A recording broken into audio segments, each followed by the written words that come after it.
Christmas, y'all.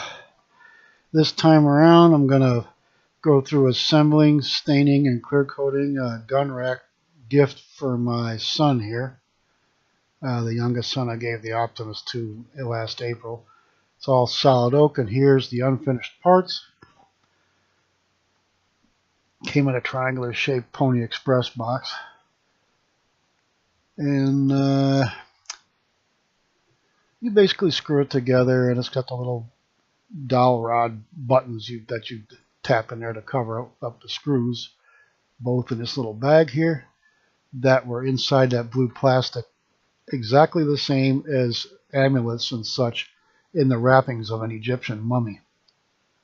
So that part was kind of cool. I like that, where you had to unwrap it to get the special stuff out, you know. And here it is after I use my DeWalt driver with a longer bit, you see there, because they're countersunk, to get the screws in and keep them all loose until you get them all in, and then tighten them down good. Just don't over tighten them. And here you push the little dowel buttons in by hand, trying to match up the grain as well as you can. Not an easy thing to do. That's the left side there. And you tap them in flush with a dollar store rubber mallet I got from Dollar Tree there. So that looks pretty decent. Could be the same color though, but hey. And here's the other side, doing the same. Push them in by hand to get them started first. Then tap them in level. Some are more level than others on this side. They boo-booed on cutting them a little, I think. But it's still pretty good for an unfinished, unassembled kit. Almost looks like red oak right there, doesn't it? But it is all solid oak at any rate. That'll lend itself real well to the stain I'm going to use here. And here's the first coat of stain.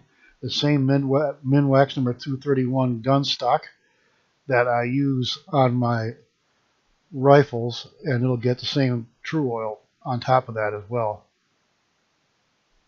A couple shots of what it looks like here while it's drying. That's some nice grain to it. The oak has a bit starker grain pattern to it than elm. Elm is pretty close, but elm has a softer, more swirling sort of effect. Where oak looks a lot more like the whorls on your fingers, you know, fingerprints. Nice though, huh? That gun stock looks good on there. There's my little sunbeam again. I thought that was a neat effect right there. I thought y'all might like. Late afternoon kind of sunbeam thing, you know. Here's the ones I really like. These are $150 to $170 from Etsy.com. It's got that little cornice molding shelf on top, holds a single rifle. This one's got brass heart inlays or butterflies or something. White oak one here, honey oak that's been carved. Those are nice. I could make one of them. This was neat because you got room on both sides for your fishing rods to clip on. The floor stand, that was kind of slick. I like that one. Only held 4 guns though. By Teddy Roosevelt. My boy, he's cool. And who remembers this? The map at the beginning of Bonanza before they burned it with a torch from behind. Hunting over Cornwall. And here's some old air rifle advertisements that go way back into the 19th century. Thought y'all might enjoy these. From the 40s, 50s, 30s, stuff like that. Thought y'all might like to look at some of these while we wait for the stain to dry. Old rat killer. I remember this. I thought that was cool with the gold inlaid engraving and everything on the daisy.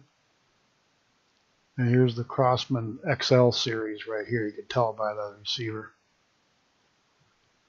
That looks more like the ones that came after mine that I got laying over here.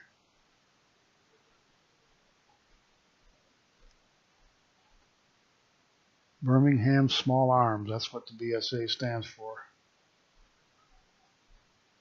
Maybe Manchester United would shoot at the other guys when they beat them with those.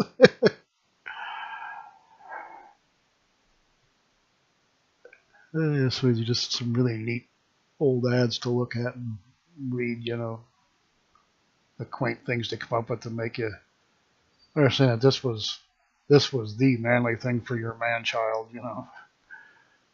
Okay, and here it is for the first coat of clear and everything I used to do the job there, besides the screwdriver. Look at how that clear makes the grain stand out. That's just the first coat. That it just looks like giant fingerprints. Really neat how oak oak is a little different from elm in that respect. Looks, I wanted to give it that antique honey oak sort of look. I just couldn't resist looking at the grain structure. And here we have the second coat. You can see what I'm using there.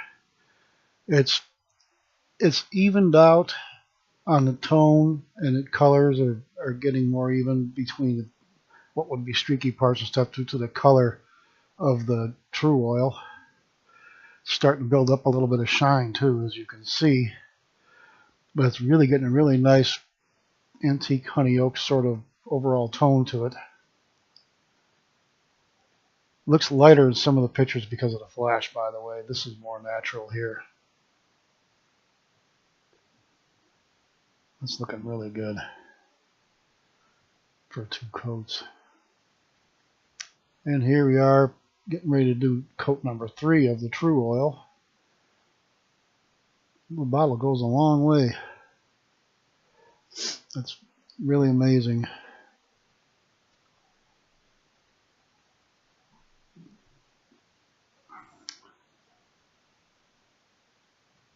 And here we are with the 3rd coat applied. I used two styrofoam plates cut in half and stacked together to hold the center up off the paper towels so it doesn't stick. And I did the bottom too, and I'll have to tilt it back towards the paint can once it gets dry enough where I can touch it so the bottom can dry properly. Won't be seeing that much anyway. And here I use true oil and a Q-tip to do the top of those 4 rounded buttons that are turned on one end that cover the 4 screws that mount it to the wall. That's 1 coat. I let that dry for a few hours and then applied 1 more coat with the other end of that Q-tip there later on in the evening. So there's 2 nice coats on there. 2 of them are darker than the others, so they'll go on the left side. Okay, so that's it for the build and finish of the solid oak single gun rack, again from Etsy.com. Who sells for people like you and me, let's say, that make these things and need an outlet to sell them, or if you sell on eBay, you can also sell it on Etsy to get more people looking at your stuff than just those looking at eBay. So it's from an eBay seller, and it's still stamped right there. I don't know if you can see that.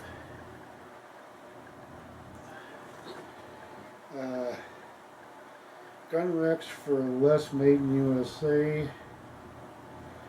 All rights reserved, blah blah blah. Gunrack, something.com, but anyway, it's on eBay. And Etsy sells these things for less, so it is kind of the same thing for this car.